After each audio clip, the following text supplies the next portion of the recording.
ሰላም የተከበራችሁ የኢትዮ ታይምስ ቤተሰቦቻችን እንደምን ቆይታችኋል? መስከረም 13 ቀን 2018 የዜና እወጃችን በዕለቱ ሶማ ብርጌድ ለአራት ወራት ያክል በልዩ ሁኔታ ያሰለጠናቸውን ልዩ ኮማንዶዎችን ማስመረቁን የሚያትት ዘገባ አቅርበን ነበር። በምረቃ ስነ ስርዓቱ ላይ ተገኝቶ ንግግር ያደረገው የአማራ ፋኖ ብሔራዊ ኃይል ማዕከላዊ ኮማንድ አባል አርበኛ አስረስ ማረዳምጤ ትግሉ በየቦታው በየበረሃው በየሸለቆው ሺዎች የተገበሩበትና ብዙዎች ዋጋ ከፍለው የአሁን ቁመናው ላይ እንዳደረሱትና ቀልድ እንዳልሆነ ገልጾ ነበር። ጠቅላይ ሚኒስትር ዶክተር አብይ አህመድ ወደ ስልጣን ከመጡ ጊዜ አንስቶ ሶስተኛውን ኢታማዦር ሹም ከመሾማቸው በተጨማሪ ለበርካቶች የማዕረግ እድገት ቢያደርጉም የሰራዊቱ ቁንጮች በፋኖ ትግል መወገድ እንዳለባቸው ነው ለፍርድ መቅረብ ያለባቸው እንጂ ለሌላ ማዕረግ ሊበቁ እንደማይገቡ ገልጾ የኢትዮጵያ መንግስት መሪ ሳይሆን በተግባር የ4 ኪሎ ሸማቂ ማድረግ ይችላል ብሎ ነበር። አርበኛ አስረስ ማረዳምጤ በዚህ ንግግሩ ለሁሉም ነገር ቁልፉ መሳሪያ ጽናት መሆኑን አንስቷል። አማራው የሚድነው በክንዱ ስለመሆኑም ጠቅሷል። የአማራን ህዝብ ህልውና አደጋ ላይ የጣለው የአንድ ወቅት የፖለቲካ አቋም ወይም ፖሊሲ አለመሆኑንም አብራርቷል። የፋኖ ትግል ዓላማ የሚጠናቀቀው የብልጽግና መንግስትን ሰራዊት በመበተንና በማፈራረስ ብቻ አለመሆኑንና አሁን ላይ ከባዱ ሂደት አልፎ ዛሬ ላይ የማሸነፊያው ጊዜ ብቻ የሚጠየቅበት ጊዜ ላይ መደረሱን አስታውቋል። በርካታ ተያያዥ ጉዳዮችንም አንስቶ አብራርቷል። ይህንን የአማራ ፋኖ ብሔራዊ ኃይል ማዕከላዊ ኮማንድ አባል አርበኛ አስረስ ማረዳምጤ ንግግር ከሌሎች አዳዲስ የግንባር መረጃዎች ጋር አያይዘን አቅርበንላችኋል። እስከ መጨረሻው ድረስ ላይክ፣ ሼር እና ሰብስክራይብ በማድረግ እንድትከታተሉን እየጋበዝን ወደ ዝግጅታችን እናልፋለን።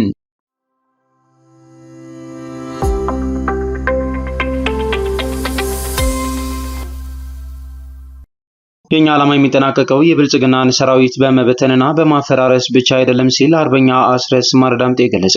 የአማራ ፋኖ ብሔራዊ ኃይል ማዕከላዊ ኮማንድ አባል አርበኛ አስረስ ማረዳምጤ ይህን ያለው ሶማ ብርጌድ መስከረም 13 ቀን 2018 ለአራት ወራት ያክል በልዩ ሁኔታ ያሰለጠናቸውን ልዩ ኮማንዶዎች ባስመረቀበት ወቅት ባደረገው ንግግር ላይ ነው። ሙሉ ንግግሩን እንደሚከተለው እናቀርበዋለን። በትግል ምክንያት ይህንን ቦታ የረገጥኩት 2015 ግንቦት ወይም ሚያዝያ ወር ላይ ይመስለኛል። በዛን ጊዜ የጦርነቱ ደመና እያንዣበበበት በነበረበት ጊዜ ብልጽግና እንደዛሬው በየቦታው የምናሯሩጠው ሳይሆን እስከ አፍንጫው በታጠቀበት ባንኩንም ታንኩንም ህዝቡንም ይዞ በነበረበት በዛ የጦርነት ደመና ጊዜ ነው ወደዚህ አካባቢ የተገኘሁት። በጊዜው ህዝቡ ለትግሉ የነበረው ፍቅር፣ ጀግንነትና ወኔ እጅግ ድንቅ ነበር። ከረጅም ጊዜ በኋላ ከብዙ ውጣ ውረድ በኋላ ያንን ወኔና የህዝብ ፍቅር ፍላጎት የሚመጥን ድባብ ዛሬ በማየቴ እጅግ በጣም ደስተኛ ነኝ። ብዙዎች ዋጋ ከፍለው ነው እዚህ የተደረሰው። ቀልድ አይደለም። በየቦታው በየበረሃው በየሸለቆው ሺዎችን ገብረንበታል። እነሆ ዳግም ስንገናኝ ከሁለት ዓመታት በኋላ አብይ አህመድ አሉኝ ያላቸውን ጀነራሎቹን አሰማርቱ አሉኝ ያላቸውን እዞች አሰማርቱ ከግማሽ በላይ የሚሆኑትን ስልቅጥ አድርገን አስቀርተን ትናንትና በጫን ያለው ኤም40 የጀመርነው የሱማ የናርጅና ውጋ ትግል ዛሬ በርካታ ዲሽካዎች፣ ብሬኖች፣ ስናይፐሮች ዛሬ በርካታ ስርዓት የገባ ሰራዊት አፍርቶ እዚህ በመድረሳችን ይህንን ድባብ ለማየት ፈጣሪ ስለፈቀደልኝ እጅግ በጣም ደስተኛ መሆኔን ላረጋግጥላችሁ ይፈልጋለሁ። ሶማ ብዙ ያልተነገረለት ነገር ግን በኢትዮጵያ ታሪክ ውስጥ ጉልህ ስፍራ ያለው ቦታ ነው። የበላይ ዘለቀና ጓዶቹ የአርበኞቹ ዘመን ታሪክ እንደቀላል በአርበኝነት ቅኝ ግዛትን በመከላከል ብቻ የሚታወስ አይደለም። በዛ ዘመን በተለይ አንደኛውና ሁለተኛው የዓለም ጦርነት የተከሰተበትና ዛሬ ላይ የምናየው የዓለም አቀፉ የኃይል አሰላለፍ ሚዛን የተቀየረበትን ወቅት ጭምር አጋጣሚ በመጠቀም አፍሪካ ውስጥ ኢትዮጵያ እንደ ሀገር እንድትኖር አሁን ያለው የኢትዮጵያ ሕዝብ ብሔር ብሔረሰብ፣ ባህሉ፣ ቋንቋው፣ ማንነቱ ተከብሮ እንዲኖር ዋጋ የከፈሉ አርበኞች ልጆች ነን። እነ በላይ ዘለቀ ያንን ሚዛን እየጠበቁ የአፍሪካን ስልጣኔ የኢትዮጵያን ስልጣኔ ከወረራና ከፋሺስት የተከላከሉ ጀግኖች ናቸው። በተራ የአርበኝነት ተጋድሎ ብቻ የሚታወስ አይደለም። ሶማ የኢትዮጵያ ደመላሽ በላይ ዘለቀ ከሃዲዎችን የተጋፈጠበት ቦታ ነበር። በጊዜው በዚህም በሌላውም አካባቢ ባሉ ባንዳዎች ሲከዳ ደጃዝማች በላይ ዘለቀ ተናገረው እየተባለ ወደዚህ ስጓዝ ያረፍኩባቸው አንድ አባት የነገሩኝ ግጥም አለ። እንደ ሶማ ውሃ እንደ ገላውዲዮስ ነበር መወደዴ፣ ቀን ሸተት አለና ሰው ታዘበ ሆዴ ብሏል ይባላል። ብዙ ቀናት አልፈዋል። ዛሬ ግን ቀኑ ሸተት አይልም። እልፍ ሆነናል። እልፍ አላፍ መሪዎች አለን። እልፍ አላፍ ታጋዮች አለን። ይሄ ግጥም ይህን ቁጭት የምናንጎራጉርበት ዘመን አልፏል። ጭንቅ ቢመጣም ሸርተት በማይሉ ወርቆችን ያፈራች ምድር ናት ሶማ። ጫኔ ቢወድቅ አዱኛ ቢወድቅ እነ ሸዋስ ቢወድቁ ሌሎች ጀግኖች ተተክተዋል። ቦምብ በኪሳቸው ቦምብ በሽርጣቸው እንደ ኩበት ታቅፈው የመንግስትን ኃይል ተሽከርካሪ የሚያጋዩ በፈለጉበት ሰዓት ባለበት በከበባ የሚያወድሙ የዚህን ቀጠና ትግል የኃይል ሚዛን እየጠበቁ ጀግኖችን አፍርተናል። እንኳን ደስ ያላችሁ። ልክ እንደ ሽፈራው ገርባው እስከ መጨረሻው የሚታመኑ ሸርተትም ሸብረክም የማይሉ ጀግኖችን አፍርተናል። መፋለም ነው። 100 አለቃ ይንገስ ቢወድቅ 50 አለቃ ዮሴፍ አለ። 50 አለቃ ዮሴፍ ቢወድቅ 100 አለቃ እወዳለሁ አለ። መስጌ ቢወድቅ ሌሎች አሉ። በየቀጠናው ጀግኖችን አፍርተናል። ሌላ ግጥም ልጨምራችሁ። የሽፈራው እናት አይዞሽ አታልቅሺ የልቡን ሰርቶ ነው የሞተው ልጅሺ ተብሎም ተገጥሟል። ጓዶቻችን የልባቸውን ሰርተው ስለሞቱ እኛ እዚህ ተገናኘን። በክብር ተገናኘን። በክብር ኮማንዶ አስመረቀን። ለዛውም የታጠቀ የሰለጠነ ስርዓት የገባ ደረጃውን እየጠበቀ ለአማራ ህዝብ ኩራት የሆነ የአማራ ሰራዊትን ማፍራት ይቻልን። የነሱ ሞት የማይቆጨን ለዛ ነው ድጋሚ ይህንን የማናንጎራጉርበት ምክንያትም ያው ነው። አብይ አህመድ ስልጣን ላይ ከመጣ ጀምሮ ሶስተኛውን ኢታማዦር ሹም ሾሟል፣ ማዕረግ ሰጥቷል። አንዳንዶቹ መፈንቅለ መንግስት እንዳይከሰት ነው ለጀነራሎቹ ማዕረግ የሰጠው ይላሉ። እውነት ለመናገር አሁን ያሉት ጀነራሎች ካድሬዎች ስለሆኑ ይህንን ያስቡታል። እንዲህ አይነት ልብ አላቸው የሚል እምነት የለኝም። ይህንን አስተያየት የሚሰጡ ወገኖች መከላከያው እንዲተርፍ የሀገር ዋልታ እንዲሆን የሚፈልጉ ጸባችን ከብልጽግና ጋር ነው የሚሉ አሉ። ነገር ግን የሰራዊቱ ቁንጮች በዚህ ትግል መወገድ ያለባቸው ለፍርድ መቅረብ ያለባቸው እንጂ ለሌላ ማዕረግ ልናበቃቸው የሚገቡ አይደሉም። ትናንት በአሜሪካና በሌሎች ዓለም አቀፍ ወታደራዊ አካዳሚዎች የሰለጠኑ የሀገር ጠባቂዎች ይሰጣቸው የነበረውን ማዕረግ ዛሬ የእናቶቻችን መቀነት የሚፈቱ የሚደፍሩ ርህራሄና ስልጣኔ ያልጎበኛቸው ከሞራል የተፋቱ መሪዎች ታቅፈውት እንዲቀጥሉ አንፈቅድም። ማዕረጋቸውን ከትከሻቸው ላይ በመቀስ እስክንቆርጥ ድረስ ተጋድሏችን ይቀጥላል። ለዚህ ሁሉ ቁልፉ መሳሪያችን ጽናታችን ነው። ጽናት ይገባናል። ጀልባችን ማዕበሉ ላይ እየቀዘፈች ነው የምትገኘው። ማዕበል ላይ ያለ ጀልባ፣ ማዕበል ላይ ያለ መርከብ ብቸኛ ምርጫው ወደፊት መጓዝ ነው። መውላወልም ወደ ኋላ መንሸራተትም መቆምም አይቻልም። በፍጥነት መጓዝ፣ በፍጥነት መልህቃችንን ወደ ማረፊያው መዘርጋት ብቸኛ ምርጫችን ነው። የጀልባውን ፍጥነት ሊጎዱ ከሚችሉ ማናቸውም ነገሮች መታቀብ አለብን። በዚህ ረገድ የዚህ ትግል አልፋና ኦሜጋ የሆነው ህዝባችንን መንከባከብ፣ መጠበቅ፣ ስርዓት ማክበር በሰፊው ከኛ የሚጠበቅ ጉዳይ ነው። አንዳንዶቹ የቅንጦት ትግል የያዝን ይመስል ተራ በየትኛው ማህበራዊ ክስተት ሊፈጸም የሚችልን ጉዳይ ሁሉ ከትግሉ መሪዎች ጋር የማያዝ ትግሉን የማራከስ ነገር አለ። እነዛ ምድጃ ዳር ቁጭ ብለው ወሬ የሚያቦኩትን ወይም ባልኮኒ ተደግፈው መቼ ነው የሚመጡት እያሉ የሚያሾፉትን ሳይሆን እንደኛ ዋጋ እየከፈለ ያለውን ህዝባችንን ማክበር፣ በጨዋነት ማስተዳደር ግን ከኛ በጣም የሚጠበቅ ጉዳይ ነው። እንደምታውቁት በዚህ ትግል ምክንያት ማህበራዊ አገልግሎቶች ቆመዋል። የመሰረተ ልማት ግንባታዎች ቆመዋል። ትምህርት እየተሰጠ አይደለም። ከፍተኛ የሆነ የትውልድ ክፍተት ይፈጠራል። አገዛዙ ትምህርት ቤቶችን አውድሟል። ነገር ግን ልክ ይህ ትግል ወይም የፋኖ አመራር ወይም ድርጅታችን ይህ ነገር እንዲፈጸም የፈለገ በሚመስል መንገድ የፖለቲካና የፕሮፓጋንዳ ስራ ሲሰሩ ይታያል። እውነታው እሱ አይደለም። አንድ ወረዳ ላይ ካሉት ትምህርት ቤቶች መካከል ከ95 በመቶ በላይ የሚሆኑትን አገዛዙ አገልግሎት በማይሰጡበት ደረጃ አድርጎ አውድሟቸዋል። የአማራ ፋኖ ብሔራዊ ኃይል ከዚህ በፊት የሰጠውን መግለጫ ታስታውሱ እንደሆነ እነዚህ ትምህርት ቤቶች እንዲጠገኑ፣ ከወታደራዊ ካምፕነት ነፃ እንዲሆኑ፣ ዓለም አቀፍ ተቋማት ጥገና አድርገውላቸው በጋራ ኃላፊነት ስራ እንዲጀምሩ ተደጋጋሚ ጥሪዎችን በማድረግ ላይ እንገኛለን። አገዛዙ ግን ማንኛውንም ጉዳይ ለፖለቲካ መጠቀሚያና ፍጆታ የሚያውል በመሆኑ ምክንያት ይህንን ሊቀበል አይፈልግም። በቅርቡ ተመረቀ የተባለውን የህዳሴ ግድብ እንኳን አይታችሁ እንደሆነ ለአብይ አህመድ የፖለቲካ ፍጆታ ለማዋል ከሊቅ እስከ ደቂቅ ያለው የብልጽግና መዋቅር ከፍተኛ ርብርብ እያደረገ ነው ያለው። በእርግጥ ትልቅ የዲፕሎማሲ ውድቀት መገለጫ ነው የሆነው። ዓለምን በአራቱም አቅጣጫ የዞረው አብይ አህመድ ጎረቤት ካሉ 3 መሪዎች በስተቀር ለዚህ ግድብ ምርቃት የመጣለት አንድም አካል የለም። አብይ አህመድን በዚህ ደረጃ ያኮሰመነው የኔና የእናንተ ተጋድሎ እንደሆነ ለአፍታም መዘንጋት የለባችሁም። ተዋንያን የሚቀቡትን ኬሚካል ተቀብቶ እንባ ቢያፈስ፣ ዶክመንተሪ ቢሰራ፣ መጽሐፍ ቢያስመርቅ፣ የኢትዮጵያ ብሔራዊ ጀግና ለመሆን ማንኛውንም እድል ቢጠቀም ማንም ጆሮ አልሰጠውም። ትናንትና ሾርት ሚሞሪ ነው ብሎ የሰደበው የኢትዮጵያ ህዝብ ሾርት ሚሞሪ አለመሆኑን በተግባር አሳይቶታል። ይህ እንዲሆን የትውልድ ከባድ ዋጋ ከፍሏል። ከባድ ዋጋ ከፍሎም የሚፈልገውን ነገር ያሳካል። አብይ አህመድ ከሃዲነቱን፣ ደካማነቱን፣ ጸረ ሀገርነቱን የኢትዮጵያ ህዝብ በሚገነባ የተገነዘበበት ዘመን ላይ ነው የምንገኘው። ማንኛውም አምባገነን የሚያደርገውን ድርጊት ቢያደርግም ልቡንም ሆነ ጆሮን የሰጠው አካል የለም። የግድቡ አጀንዳ አላዋጣው ሲል ሙዚቃው ወደ ቀይ ባህር ወደ ወደብ ተቀይሯል። እሱም አያዋጣም።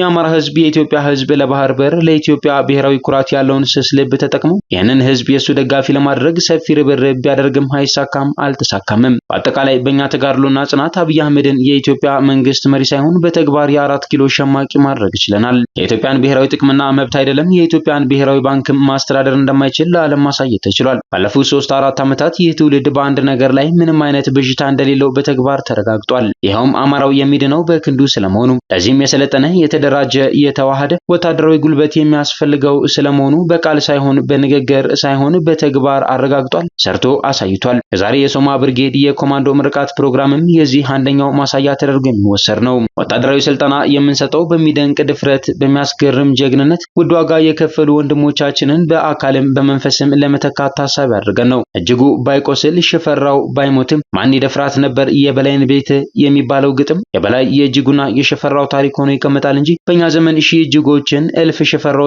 ስለምናፈራ አንዳችን ቤት ሲደፈር ሌላችን ቁመን የማናይበት ነባራዊ ሁኔታ ስለፈጠረንና የዚህ ትውልድ አካል ስለሆንን እንኳን ደስ አለን እንኳን ደስ አላችሁ ለማለት እፈልጋለሁ። የአማራ ህዝብ ህልውና አደጋ ላይ የጣለው የአንድ ወቅት የፖለቲካ አቋም ወይም ፖሊሲ አይደለም። ዘመናትን የተሻገረ ብዙ ምዕት ዓመታትን ያለፈ በዓለም ላይ ከተከሰቱት የስልጣኔ ግጭቶች ወይም ክላሽ ኦፍ ሲቪላይዜሽን ከሚባሉት መካከል አንደኛው ነው። በተለይም የዓለም ወደረኞቻችን የሀገር ውስጥ ተገዳዳሪዎችን በመጠቀም በተከታታይና በቅብብሎች በፈጸሙብን ደባና ሴራ የአማራ ህዝብ ዛሬ የደረሰበት ደረጃ ላይ እንዲደርስ ሆኗል። ይህ ትውልድ ያኔም ከስረ መሰረቱ የተረዳ እንደመሆኑ መጠን ይህንን ነባራዊ ሁኔታ መለወጥ የምንችለው በጽናት በተከታታይነት የማይቋረጥ ተጋድሎ በማድረግ እንደሆነ ግንዛቤ ልትወስዱበት ይገባል። የኛ ግብ የኛ ዓላማ የሚጠናቀቀው የብልጽግናን ሰራዊት በመበተንና በማፈራረስ ብቻ አይደለም። ከዛ ቀጥሎ አማራን በዘላቂነት ህልውናው አደጋ ላይ የማይወድቅበት ነባራዊ ሁኔታ ውስጥ ማስገባት ያስፈልገናል። ለዚህ በንቃት በጥንቃቄ መስራት ይገባል። በተለይ ያለንበት የአፍሪካ ቀንድ በጥቂት ዓመታት ውስጥ ሀገራት የሚሰነጠቁበት፣ አዳዲስ ሀገራት እውቅና የሚያገኙበት፣ የእርስ በርስ ጦርነቶች ለዘመናት የቀጠሉበት ቀጠና ከመሆኑ ጋር ተያይዞ ከዚህም ባሻገር የአማራ ህዝብ በዚህ ቀጠና ያለው የስነ መንግስት፣ የባህል፣ የእምነት፣ የረጅም ዘመን ታሪክ የቀጠናውን ሚዛን በማስጠበቅ ጉልህ ድርሻ መወጣት ያስፈልገናል። ይህንን ጉልህ ድርሻ እንወጣ ዘንድ ልክ እንደናንተ የታጠቀ የሰለጠነ ስርዓት የገባ የተደራጀ ሰራዊት በብዛት በጥራት ማምረታችንን እንቀጥላለን። በስነ ምግባር የታነጸ ለቀጠናው ሰላምና ጸጥታ ትልቅ ትርጉምና አስተዋጽኦ የሚኖረው ኃይል መገንባታችንን የምንቀጥል ነው የሚሆነው። እንደምታደሉ ነው የአማራ ህዝብ ካሉት ብሔራዊ አስተውሎቶች መካከል ነፍጠኛነቱ በቀዳሚነት የሚጠቀስ ነው። የትኛውም ማዕዘን ያለ የአማራ ህዝብ ለመሳሪያው፣ ለጠመንጃው፣ ለነፍጡ የሚሰጠው ክብር ራሱን የመከላከል ተፈጥሯዊ ማንነቱን በማበልጸግ በማሳደግ በማፋፋት ፖለቲካዊ ይዘት እንዲኖረው በማድረግ እያንዳንዱ ዜጋ ታጥቆ ራሱን የሚጠብቅ ሰራዊት እስኪሆን ድረስ መስራት ይጠበቅብናል። የስልጠና እንደተጠናቀቀ ቀጥሎ የእናንተ ታናናሾች፣ የእናንተ እኩዮች ተመሳሳይ ድል እንዲገጥማቸው ስልጠናዎች እንዲቀጥሉ ድርጅቱ የሚገባውን ነገር እንደሚወጣ ማረጋገጥ እፈልጋለሁ። አብይ አህመድ በገፍ ያሰማራው ሰራዊት በገፍ እየከዳ በገፍ ፋኖን እየተቀላቀለ ያለበት ወቅት ላይ ነው የሚገኘው። የመጀመሪያው ፈተናችን የነበረው አሁን ያለውን አስተሳሰብ አማራ ከገዳዮቹ ፍትህ የሚለምንበትን ነባራዊ ሁኔታ ቀይረን ፍትህን በክንዱ የሚያስከብርበትን ነባራዊ ሁኔታ መፍጠር ነበር። እሱና ከባዱ ሂደት አልፎ ዛሬ ላይ መቼ እንደምናሸንፍ ብቻ የምንጠይቅበት፣ ማሸነፋችንን ግን ለአፍታም የማንጠራጠርበት ነባራዊ ሁኔታ ተፈጥሯል። ስለዚህ ጽናት ያስፈልገናል። ዛሬም ቢሆን መንግስት ከተለያዩ የዓለም ሀገሮች በሚያገኘው ድጋፍና እርዳታ ከዚያም ባሻገር የሚያስተዳድረውን ሀገር የመሰረተ ልማት በጀቶችን የትምህርትን ጨምሮ ሌሎችን እየተጠቀመ አሁንም በገፍ ሰራዊት ሊያሰለጥን ሊያስታጥቅ ስለሚችል ከዚያ የተመጣጠነና የላቀ ዝግጅት ያስፈልገናል። እናንተ ውድ ተመራቂዎች የአንድ ቀጠና ሰራዊት አባላት አይደላችሁም፣ የአማራ ጦር ሰራዊት አባላት ናችሁ። ዋናነት የአማራ ፋኖ ብሔራዊ ኃይል የጦር ሰራዊት አባላት መሆናችሁን በሚገባ ተረጋግጦላችኋል። በየሰፈሩ በየመንደሩ የምናደርገው ተጋድሎ በዚህ ሁኔታ አይቀጥልም። በቅርብ ጊዜ በተለይ በዚህኛው ዓመት ብዙ ነገሮች ይቀየራሉ ብለን እንጠብቃለን። በቂ ዝግጅትም እየተደረገ ነው ያለው። ስለዚህ በዚህ በተለወጠ የትግል ድባብና ሁኔታ ውስጥ በመመረቃችሁ የእናንተን ምረቃ እጅግ በጣም ልዩ ያደርገዋል። እንደተነገረኝ የሚያስፈልጋችሁ ነገር በሙሉ ተሟልቶላችሁ ነው የተመረቃችሁት። እንደምታደል ሆኖ ሶማ እጅግ ጠንካራ በሆነበት በዚህ ቀጠና የተሻለ አቅም በፈጠረበት ሰዓት ነው ለምረቃ የበቃችሁት። እንቁ ጀግና መሪዎች አሏችሁ። ከነሱ ጋር ተቀናጅታችሁ እዚህ ቀጠና ብቻ ሳይሆን በአጠቃላይ በጎጃም ቀጠናም በሌላውም አካባቢ የተሻለ የአማራን የህልውና ተጋድሎ አንድ ደረጃ ከፍ የሚያደርግ ተልዕኮ እንደምትፈጽሙ ተማመነባችኋለሁ ሲል የአማራ ፋኖ ብሔራዊ ኃይል ማዕከላዊ ኮማንድ አባል አርበኛ አስረስ ማረዳምጤ ሶማ ብርጌድ መስከረም 13 ቀን 2018 ለአራት ወራት ያክል በልዩ ሁኔታ ያሰለጠናቸውን ልዩ ኮማንዶዎች ባስመረቀበት ወቅት ባደረገው ንግግር ላይ ገልጿል። በተያያዘ መረጃ የአማራ ፋኖ ብሔራዊ ኃይል ሰሜን ብርቅዬ ክፍለ ጦር መስከረም 17 የሚከበረውን የመስቀል በዓል ምክንያት በማድረግ ከተንቀሳቀሰው የመንግስት ኃይል ጋር ባደረጉት ውጊያ 55 ሙትና 25 ቁስለኛ በማድረግ 35 የነፍስ ወከፍ የጦር መሳሪያ ምርኮ አድርጓል ተብሏል። ውጊያው በሰሜን ጎንደር ዞን ጠለምት ወረዳ በስቂያ በተል ልዩ ስሙ ዋሊያ አንገት የተባለ ቦታ መደረጉም ተመላክቷል። በሌላ በኩል በዘመቻ አርበኛ አደማሊ አባናደው ንጉስ ሚካኤል ኮር ሸዋንግዛው ክፍለ ጦር 4 ከተሞችን ለመቆጣጠር ባካሄዱት ውጊያ ሁለቱን በመቆጣጠርና ከ70 በላይ የመንግስት ኃይል ሙትና ቁስለኛ ማድረጋቸው ተነግሯል። ስድስተኛ ቀኑን በያዘው ዘመቻ አርበኛ አደማሊ አባናደው ሸዋንግዛው ክፍለ ጦር መስከረም 18 ቀን 2018 ዓ.ም ንጋት 1 ሰዓት ጀምሮ እስከ ቀኑ 11 ሰዓት ከ30 ሙሉ ቀን በተደረገው ተጋድሎ ከላላ ወረዳ ቲርቲራ ልጓማና ቱሊያ 4 ግንባር ላይ ከ30 ያላነሰ የመንግስት ኃይል ሲሞት ከ42 በላይ ደግሞ ቆስሏል ተብሏል። ውጊያው 4 ከተሞችን ማለትም ከላላ ቲርቲራ ልጓማና ቱሊያ ከተሞችን ለመቆጣጠር ያለመ ሲሆን ከብርቱ ትንቅንቅ በኋላ ከ70 በላይ የመንግስት ኃይል ከሞተና ከቆሰለ በኋላ ቲርቲራና ቱሊያ ከተሞችን ፋኖ በቁጥጥሩ ስር እንደዋለ ተነግሯል። ከዚህም በኋላ ወደ ልጓማ ይጓዝ የነበረን 3 መኪና የመንግስት ኃይል አደማሊ አባናደው ክፍለ ጦር 4ኛ ሻለቃ ከልጓማ ቅርብ ርቀት ላይ ደፈጣ በመያዝ በፈጸሙት ጥቃት ከ10 በላይ ሚሊሻ መገደሉና በርካቶች ደግሞ ቁስለኛ መሆናቸው እንዲሁም መኪና ደግሞ መውደሙ ተነግሯል። በተመሳሳይ ንጉስ ሚካኤል ኮር አማራ ሳይንት መቅደላ ክፍለ ጦር ሸውሴን ጅብሪል ብርጌድ ከማሻ እስከ ደብረ ዘይት ድረስ ባለው ቀጠና ውጊያ ማካሄዳቸው ተሰምቷል። ስድስተኛ ቀኑን በያዘው ዘመቻ አርበኛ አድማሊ አባናደው የአማራ ሳይንት መቅደላ ክፍለ ጦር ታቦት ተራራ ብርጌድ በንዑስ ወረዳው ካደራጀው ከ500 በላይ አባት አርበኛ ጋር በመጣመር መስከረም 18 ቀን 2018 ንጋት ጀምሮ ከማሻ እስከ ደብረ ዘይት ባለ ቀጠና ተዋግተዋል። በዚህም የወረዳው ምክትል የጸጥታ ቢሮ ኃላፊ አቶ ሰይድ አሊን ጨምሮ ከ15 በላይ የመንግስት ኃይል ሲገደል ከ25 በላይ ደግሞ ቁስለኛ ሆኗል። በዚህ ውጊያ ሙሉ በሙሉ በሚባል ደረጃ ጉዳቱን ያስተናገደው ከጊምባ ከአጅባርና ከማሻ ተሰባስቦ የመጣ አድማ ብተናና ሚሊሻ ነው ሲል የአማራ ፋኖ ብሔራዊ ኃይል ምስራቅ አማራ ቀጠና ምኒልክ ዕዝ አስታውቋል። ይህ በእንዲህ እንዳለ ንጉስ ሚካኤል ኮር አማራ ሳይንት መቅደላ ክፍለ ጦር ታቦር ተራራ ብርጌድ እዋ ቀጠና ላይ ውጊያ ተካሂዷል። የአማራ ሳይንት መቅደላ ክፍለ ጦር ታቦር ተራራ ብርጌድ መስከረም 18 ቀን 2018 እዋ ቀጠና ላይ እዋ ትምህርት ቤት መሽጎ የነበረ የመንግስት ኃይልን በከበባ በፈጸሙበት ጥቃት ሙትና ቁስለኛ እንደሆነ ተነግሯል። በውጊያው በርካታ የመንግስት ኃይልን ሙትና ቁስለኛ በማድረግ ሰብአዊ ኪሳራ ከማድረስ ባሻገር 6 ክላሽ ማርከዋልም ተብሏል። የተከበራችሁ የኢትዮ ታይምስ ቤተሰቦቻችን የዛሬው ጥንቅራችን ይህንን ይመስል ነበር። በሌላ ዝግጅት እስከምንገናኝ